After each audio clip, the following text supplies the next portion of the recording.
আসসালামু আলাইকুম, কেমন আছেন আপনারা সবাই? আশা করি ভালো আছেন, যে যেখানে আছেন সুস্থ আছেন। তো আপনাদের দয়া আল্লাহর অশেষ রহমতে আমিও ভালো আছি এবং আমার পরিবার সবাই ভালো আছে। তো সকালে ঘুম থেকে উঠেই দেখি আম্মা পুঁই শাক কিনে আনছে। তো পুঁই শাকগুলো অনেক তাজা ছিল, গাছে দেখতে যেমন ওরকম দেখতে, একদম গাছ থেকে মাত্র পেরে আনছে এরকম হয়তো বা। তো পুঁই শাকগুলো আসলে এক কথা আমার অনেক ভালো লাগছে, আর পুঁই শাকটা আমার অনেক ফেভারিট একটা খাবার, কারণ আমার অনেক ভালো লাগে পুঁই শাকটা। চুরি করে করে 7 আপ খাচ্ছিল আর আমি দেখে ফেলেছি। মোটেও না, তোমার ঠান্ডা খাওয়া নিষেধ, আর এটা হচ্ছে ঠান্ডা 7 আপ। এখন এটা সুযোগ, ওর যা যা খাওয়া নিষেধ সেটা বেশি বেশি করে ভাগের থেকেও বেশি করে খাওয়াতে হবে। কি হয়েছে তে? চুরি করে একটু খাওয়ালেও তো পারতেন। কত বড় বদমাইশ। খাও। শোনেন, আমি যদি ওরে এখন এই ঠান্ডা 7 আপ খাওয়াই, আর বেবির যদি কোনো সমস্যা হয় কিংবা অসুখ হয়, পরে আমার দেবর আমাকে বলবে যে ভাবি তোমার জন্য আমার বেবির আজকে এই অবস্থা। কেমনে আমি ওর এটা খাওয়াই? কেউ তো দেখতেছে না, চুরি করে দিলেও তো পারতেন। তো খাও। আর খাইতামই না। আসলেও মজা, আসলে মজা। আচ্ছা, এখানে ভাবি দুপুরে রান্না করবে, আর তাকে আমি একটু তরকারি কেটে দিয়ে হেল্প করতেছিলাম, যেহেতু সে দুপুরে রান্না করবে। আজকে আম্মা একটু ব্যস্ত ছিল, তাকে সবজিগুলো কেটে দেওয়ার মতন কেউ ছিল না দেখে আমি ভাবলাম যে আমি কেটে দিই। আম্মা বললো যে নীলা, তুমি তরকারিগুলো ওরে কেটে দাও। আর আলহামদুলিল্লাহ আমি তো এখন অনেকটা সুস্থ, আর বসে থেকে কাজ করতে তো আর কোনো প্রবলেম হবে না, এটা তো বসে থেকেই কাজ করা। আর আসলে হয়েছে কি, সবাই কাজ করে, আমার খারাপ লাগে, কিছু করতে পারি না, বসে থাকি।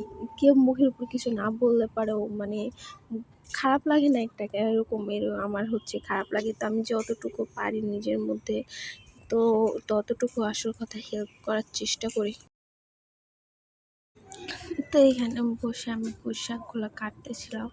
এই যে আমার কাটা প্রায় শেষের দিকে না, মাত্র শুরু করছে, একটা মাত্র ডাল। যাই হোক, মিলেমিশে কাজ করলে কিন্তু কাজটা তাড়াতাড়ি হয়, আবার কাজগুলো সুন্দর করে ভাবে করা হয়। আর মিলেমিশে কাজ করলে মনের মধ্যে রাগও থাকে। এখানে তাবিয়া দেখেন আমার থেকে খাওয়াই নিবে, বাট অনেক দুষ্টামি করতেছিল।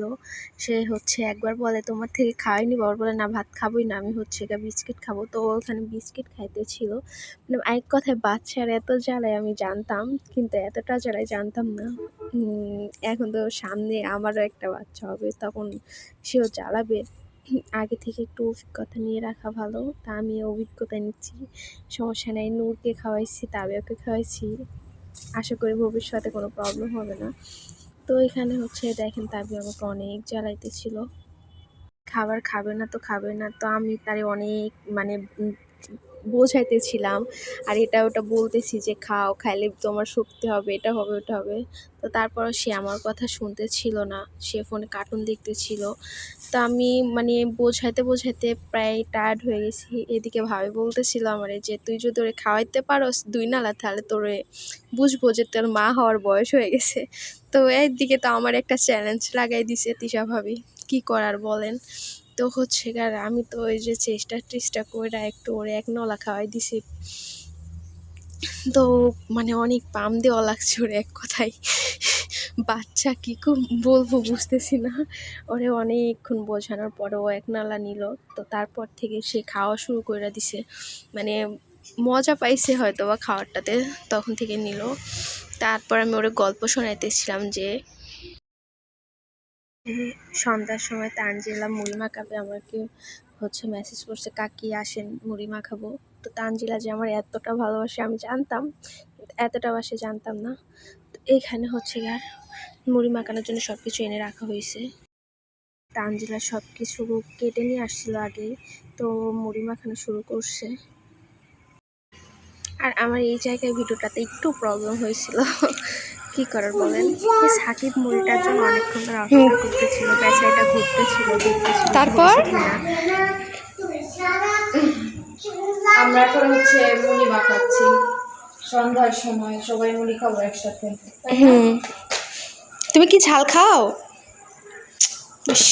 তাবিয়া ভাতগুলো আজকে রিয়ার বেবি সব খায় নিছে জানো। হ্যাঁ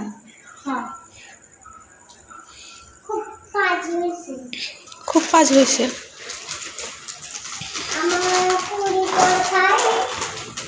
সরিষার তেল দিবে না?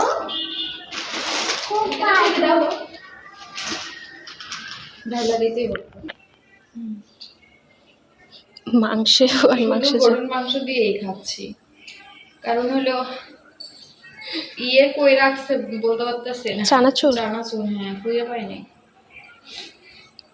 তো যাই হোক, তা মজা হবে। কিছু গরম লাগতেছে না।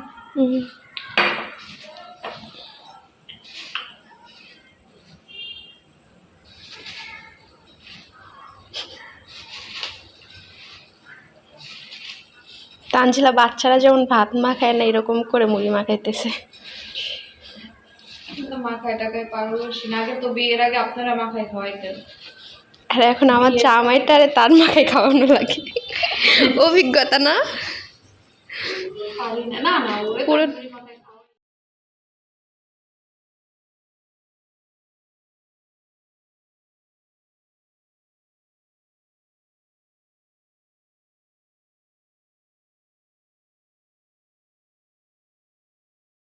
কারেন্ট চলে গেছে, আমরা দেখেন বাইরে বসে আছি। আর ওই দেখেন তাবিয়া অন্ধকার কি করতেছে। এই যে, ওই ধরলো তাবিয়া, ভাও ধরলো।